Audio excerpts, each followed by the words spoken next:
우리나라가 OECD 국가 중에서 1위를 하는 세 가지 종목이 있습니다. 첫 번째는 이혼율이 1위이고요. 두 번째는 저출산율, 세 번째가 가슴 아픈데요, 자살률이 전 세계 OECD 국가 중에 1위입니다. 그냥 1위가 아니라 11년 동안, 지금부터 11년 동안 내리 1등을 차지했던 나라, 이 자살공화국이 바로 한국의 오명입니다. 하루에 40명이 매일마다 자살하고 36분에 한 명꼴로 자살하는 셈이 되는 것입니다. 우리 예배를 마치면 1시간 정도가 지나면 벌써 우리나라 2명이 또 자살하게 되는 것이 바로 우리나라의 현실입니다. 그 원인이 여러 가지 있겠죠. 과도한 스트레스나 과도한 경쟁의 원인이 있고요, 또 상대적인 빈곤감도 있을 수 있고요, 노인들은 고독사 때문에, 고독함 때문에 스스로 목숨을 끊는 일들이 있습니다. 이 모든 것들을 한마디로 말한다면 소망이 사라진 시대가 돼버린 것입니다. 한 가지의 소망만 있더라도 죽지 않을 텐데 말이죠. 그 한 가지의 소망조차도 허락되지 않는 그런 사람들이 우리나라 가운데 부지기수로 많은 것 같습니다. 사람들은 고난이 어려운 게 아닙니다. 이 언제 끝날지 모르는 그 고난이 힘든 것이죠. 그래서 그 고난을 이겨내기 위한 첫 번째 덕목이 있다면 그것은 바로 인내라고 알고 있습니다. 그런데 그 인내는 쉽게 지치는 법입니다. 그래서 끝까지 지치지 않는 인내를 가지려면 두 번째 덕목이 필요한데요, 그것은 바로 소망입니다.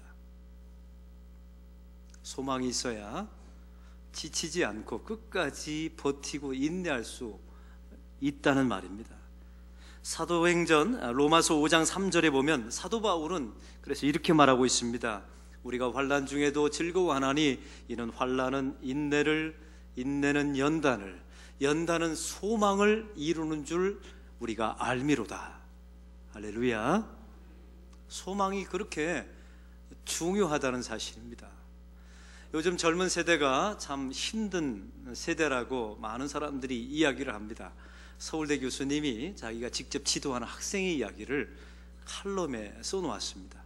다름이 아니라 장학금을 주는데, 여러분 서울대학생이면 우리나라의 얼마나 최고의 스펙입니까? 또 사람들에게 얼마나 선망의 대상입니까? 이 아이들에게 장학금을 주면서 교수님이 인터뷰를 했답니다. 얘들아, 너희들은 살아오면서 가장 힘들었던 때가 언제냐? 그 서울대생 장학금을 받는 남학생들의 90%가 언제 힘들었다고 대답했는 줄 아십니까?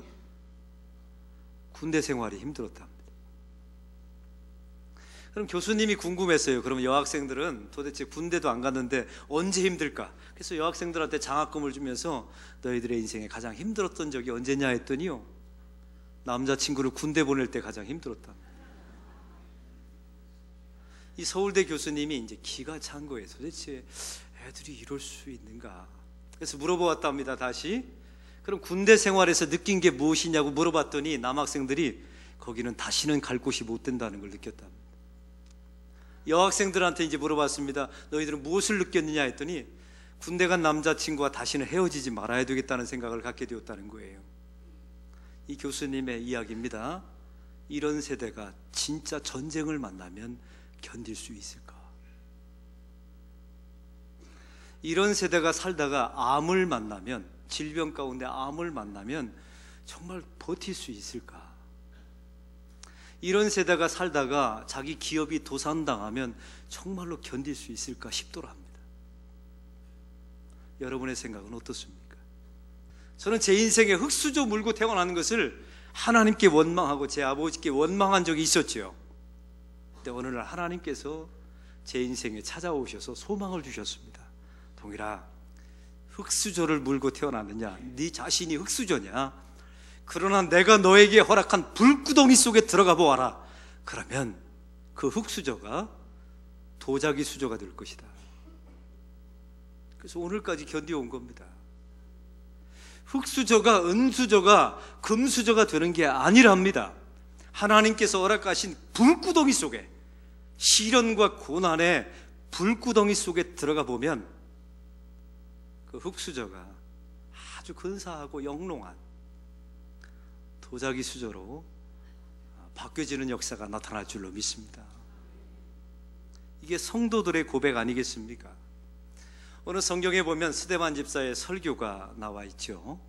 그때 하나님께서 아브라함에게 주셨던 약속들을 몇 가지 말하고 있습니다. 근데 하나님의 약속에는 특징이 있습니다. 좋은 것만 약속하시는 게 아니라 나쁜 것도 약속하셨어요. 아브라함에게 하나님께서 이런 약속을 하셨지요. 하늘의 별과 같이 바다의 모래와 같은 많은 자손을 줄 것이다. 너에게 가나안 땅을 줄 것이라고 약속하셨죠. 이건 좋은 겁니다. 이걸 마다할 사람이 어디 있겠습니까? 그런데 하나님께서 아브라함에게 이게 좋은 것만 약속하셨던 것이 아니에요.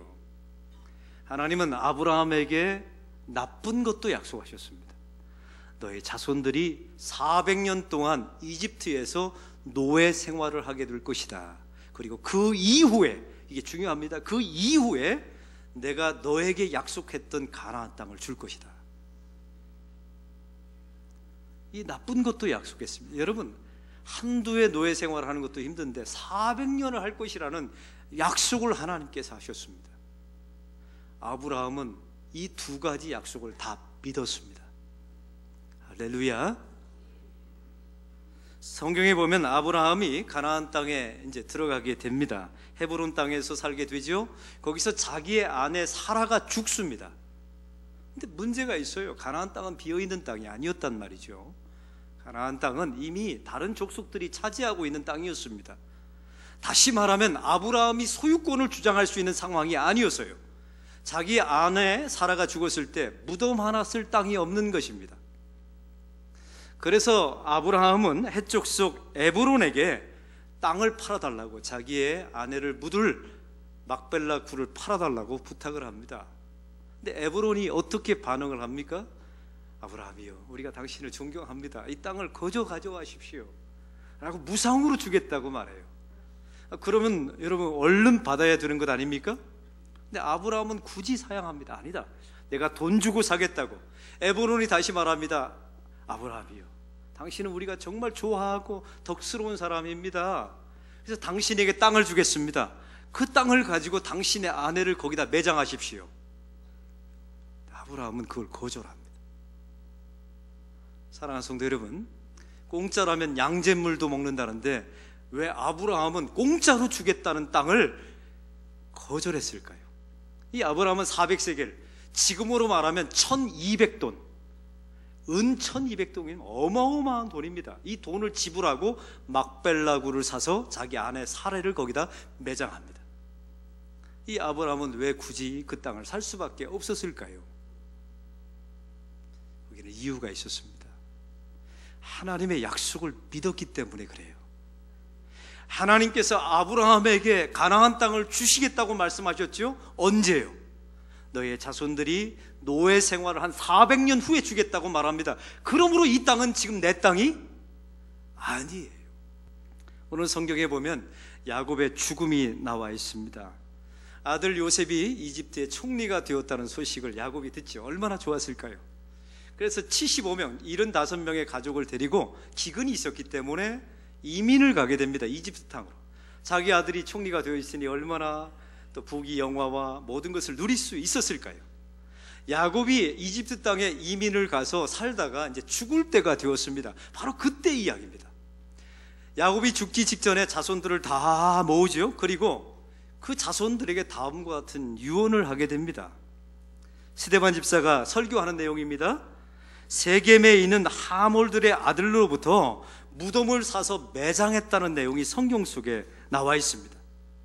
아브라함이 묻혔던 막벨라 굴이 아닙니다. 이상하게 다른 가나안 땅에 있는 다른 땅을 사서 지금 야곱이 이집트 땅에서 죽고 있는 상황이에요. 얼마 후면 죽을 겁니다. 근데 자기 자신을 이집트에다 묻지 말라는 겁니다. 하나님께서 약속하신 저 가나안 땅, 하나님께서 내 조부에게 약속하셨던, 아브라함에게 주시겠다고 약속했던 가나안 땅에 나를 묻어달라고 부탁을 하죠. 사랑하는 성도 여러분, 야곱이 왜 자손들에게 자기 자신의 시신을 지금 이집트에서 잘 살고 있어요. 여기서 죽으면 이집트에서 호화롭게 장례할 수 있습니다. 왜요? 자기 아들이 총리니까요. 근데 왜 굳이 가나안 땅을 고집했을까요? 이 야곱의 마음 가운데는 하나님의 약속을 믿었기 때문에 그렇습니다. 하나님께서 그 야곱의 자손들 가운데, 아브라함의 자손들 가운데 약속해 주셨죠. 가나안 땅을 너에게 약속의 땅으로 줄 것이라고요. 여기는 영원히 머물 땅이 아닙니다. 머물러 봤자 앞으로 400년밖에 머물지 못합니다. 야곱은 하나님의 약속을 끝까지 믿었던 거예요. 또 한 가지 이유가 있었죠. 이 애굽 땅에서 400년을 살다 보면 동화되거든요. 세속화되거든요. 그래서 부탁을 하는 겁니다. 우리는 하나님의 백성임을 잊지 말라고. 우리는 이 땅에서 영원히 살아갈 사람이 아니라고. 내가 죽는 것을 보라고. 너희들도 반드시 죽는다고. 이것을 잊지 말라고. 하나님이 약속하신 요단강 너머에 가나안 땅이 있다고. 이것을 잊지 말아달라고 부탁하며 죽습니다. 이스라엘 백성들은요, 이 야곱의 시신을 가나안 땅으로 옮겨서 매장하게 됩니다. 사랑하는 성도 여러분, 하나님의 약속을 끝까지 믿었던 우리의 조상들을, 믿음의 조상들을 보십시오. 그들은 그들의 인생 가운데 소망이 있었습니다. 그게 바로 죽음 너머의 가나안 땅이었습니다. 또 한 가지, 그들은 자기 자신에게 죽음이 온다는 사실을 날마다 묵상하고 잊지 않았다는 것입니다. 우리는 죽음에 대해서 많은 생각을 하게 됩니다. 여러분은 죽음에 대해서 생각할 때 두 가지 사실이 있어요. 첫째는 우리가 알고 있는 세 가지가 있습니다. 우리가 반드시 죽을 것이며, 혼자서 죽을 것이며, 죽는 데는 순서가 없다는 사실을 알고 있어요. 저와 여러분이 죽음에 대해서 모르는 것 세 가지가 있습니다. 언제, 어디서, 어떻게 죽을지는 아무도 모릅니다. 이게 사람의 실체라는 사실이죠.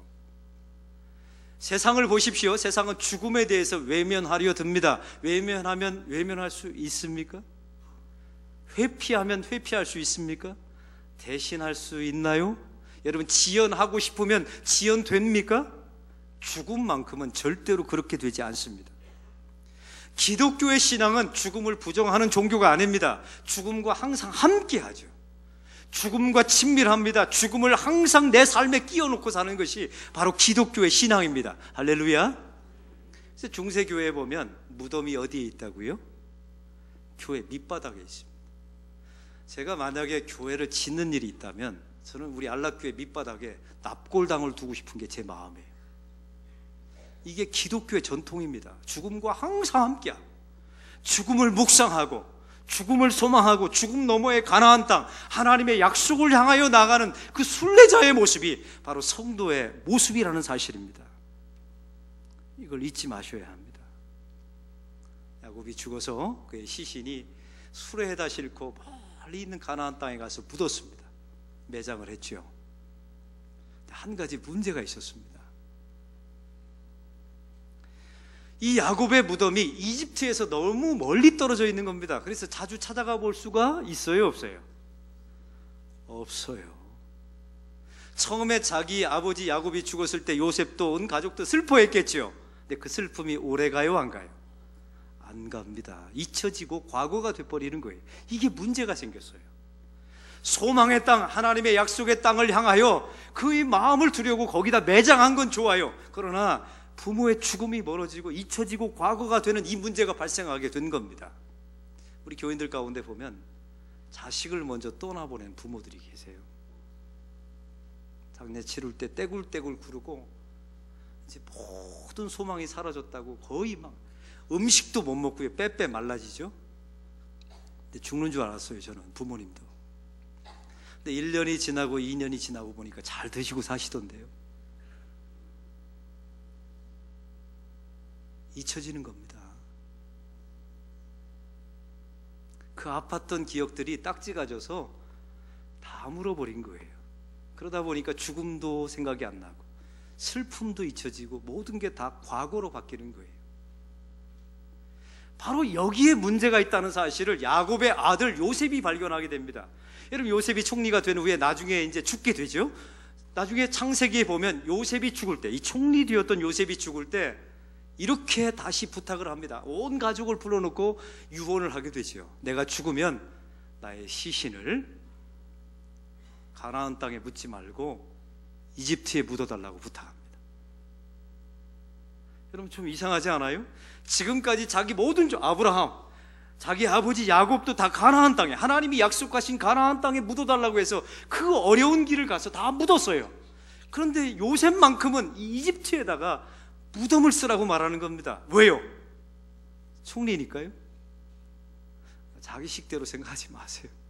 총리니까 그 자리에서 이집트 땅에 묻어야 되는 법이 어디 있습니까? 얼마든지 자기가 원하기만 하면 가나안 땅에 묻힐 수 있잖아요.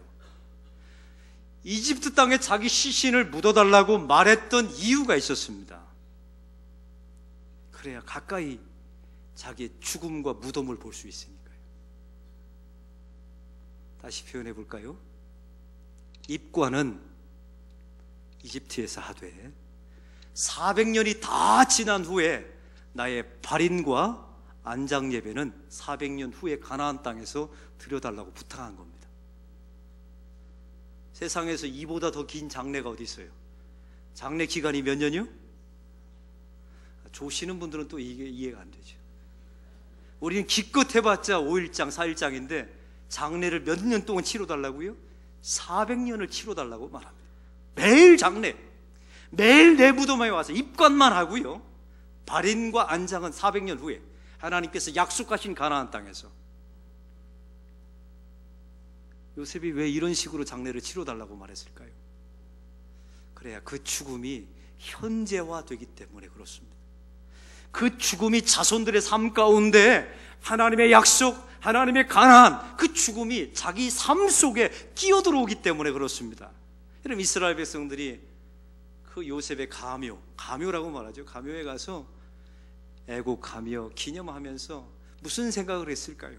하나님, 사람은 다 이와 같이 죽는군요. 사람의 허무함, 사람의 죽음, 사람의 종말을 생각했겠죠. 이게 신앙인의 전통이며 지혜입니다. 자기의 가족이 죽었다고요? 다 잊혀집니다. 슬픔 다 사라져요. 그 영정사진 안에 내 얼굴이 들어있을 것이라고 분명히 설교 시간에 들었는데 다 잊어버립니다. 야망에 가득 찹니다. 돈 버는데 혈안되어집니다. 여러분 증오에 가득 찬 얼굴로 평생을 살아갑니다. 이걸 어떻게 고칠 수 있겠습니까? 종말신앙밖에 없어요. 그 종말신앙이 죽음이 현재화되어야 합니다. 내 삶 가운데 매일매일 죽음이 끼어들어와 날마다 묵상하고 그 무덤에서 400년 동안 날마다 장례 지냈던 이스라엘 백성처럼 말이죠. 그렇지 않으면 사람은 바뀌지 않습니다. 요셉이 참 지혜롭지요. 그래서 전도서 기자는 이렇게 말합니다. 우매자의 마음은 잔치집에 있고 지혜자의 마음은 초상집에 있느니라. 할렐루야. 이걸 알았던 것입니다. 사랑하는 성도 여러분, 여러분의 삶 가운데 죽음을 항상 끼워 넣으십시오. 성경의 정신입니다. 이 요셉은 이것으로 끝나지 않습니다. 지금 앞으로 자기 자손들이 400년 동안 포로 생활을, 이제 노예 생활을 해야 합니다. 여러분 이게 얼마나 긴 시간입니까? 국고성을 쌓아요. 여러분 자기 아들들이 태어나면 다 물에 던져져서 죽습니다. 이런 상황들이 400년 동안 벌어지는데 이걸 어떻게 견딜 수 있겠습니까? 그래서 요셉은 마지막 유언을 한 가지 하게 됩니다. 자기의 죽음, 하나님의 약속 가나안을 미래로 말합니다. 나의 해골을 들고 400년 후에 출애굽을 하게 될 때 나의 해골을 들고 가나안 땅으로 들어가 달라고 부탁을 하게 됩니다. 사랑하는 성도 여러분, 이 땅에서 천년 만년 부귀영화 누리면서 사는 것이 성도의 인생이 아닙니다. 이 땅에서 어떻게 하면 죽음을 지연하고 남보다 비교해서 좀 더 소유하고 좀 더 누리고 좀 더 높아지고, 이건 기독교가 아닙니다. 매일매일 살아가면서 날마다 장례를 치르면서 나의 해골을 메고 가나안 땅에 들어가 달라고 부탁하는 것이 기독교입니다. 나의 해골을 들고 언젠가 하나님께서 주실 그 약속의 땅으로 들고 들어가라고 날마다 고백하고 날마다 선언하는 것이 하나님의 백성들의 인생입니다. 그렇게 고백한다면 욕심이 여러분의 삶을 지배할까요? 증오가 여러분의 삶에 상처기를 낼 수 있겠습니까? 돈 조금 없다고 해서 자기 목숨을 끊는 그런 절망이 있겠습니까? 우리에게는 궁극적인 소망이 있는데요, 우리에게는 범접할 수 없는 하나님께서 약속하신 가나안 땅, 천국, 죽음 요단강 너머에 하나님의 약속하신 땅이 있는데요, 날마다 해골을 들고 가나안 땅을 향하여 나아가는 하나님의 백성들을 상상하시기를 바랍니다. 그래야 400년 동안의 포로 생활, 노예 생활을 견딜 수 있답니다. 그때마다 날마다 하나님 앞에 나아가 여러분의 장례를 치르세요. 400년 동안 요셉이 입관과 발인 사이에 400년의 기간이 있었듯이 우리가 날마다 하나님 앞에 나의 죽음을 묵상하십시오. 염세적으로 빠지지 않습니다. 제가 분명히 여러분에게 약속합니다. 하나님의 백성은 오늘이 마지막인 것처럼 살아가는 능력의 사람으로 바뀔 줄로 믿습니다. 이게 복음의 능력이고 종말신앙의 능력이에요. 그리고 날마다 이렇게 고백하십시오. 하나님, 저의 해골을 들고 하나님 나라 가나안에 이르게 하옵소서. 이게 천국에 가는 순례자 인생임을 잊지 마시기 바랍니다. 우리는 보면 대지의 땅을 밟죠. 그 땅을 보면, 그 흙을 보면 흙도 우리 조상들의 유골이었다는 사실을 잊지 마세요. 흙을 만질 때 경건한 마음으로 만지셔야 합니다. 그냥 흙이 아니에요. 이 땅에 수천 년 수만 년 동안 거했던 모든 인류의 유골이 다 흙 속에 있습니다. 하나님께서 창세기 3장에 뭐라고 말합니까? 아브라함에게 너는 흙에서 왔으니 흙으로 돌아가라. 그래서 모든 흙이 다 우리 조상들의 유골이에요. 또 하나님께서는 우리의 몸을 흙으로 만들어 주셨습니다. 또 언젠가 저와 여러분은 흙으로 돌아가게 될 것입니다. 이걸 잊지 마십시오. 저와 여러분은 존재하지 않았던 적이 있었습니다. 그렇죠? 어머니 아버지가 우리를 낳기 전에 우리는 존재하지 않았습니다. 근데 하나님의 섭리 가운데 잠시 이 땅에 100년도 안 되는 시간에 존재합니다. 그리고 중요한 것은 반드시 지구상에서 사라질 것입니다. 이걸 잊지 마십시오. 저는 아침에 일어나면 머리를 빗으면요, 이렇게 비듬 같은 게 떨어져요. 각질도 떨어지고요. 여러분, 각질과 비듬도 우리의 본래 살아있었던 세포라는 사실 아십니까? 과거에 살아있었던 거예요. 지금은 떨어져 있어서 죽었을 뿐이죠. 제 몸 안에 날마다 새로운 세포가 살아납니다. 그리고 죽어가고 있어요. 이게 놀라운 것은요, 과학자들이 표현하는데 7년이 지나면 우리 몸 모든 세포가 다 바뀐답니다. 예전에 내가 아닌 거예요. 그리고 언젠가 미래에 죽음이 다가오게 되면 모든 세포가 일시에 죽을 것입니다. 그날이 바로 요단강을 건너고 가나안 땅에 들어가는 날입니다. 지금은 사순절 첫 번째 기간입니다. 예수님의 십자가를 묵상하면서 특별히 여러분의 종말을 묵상하시기 바랍니다. 세상 사람들에게 속지 마세요. 화려하고 멋있고 또 우리의 시신을 냉장고에 집어넣고 보여주지 않는 그런 세상에 속지 마십시오.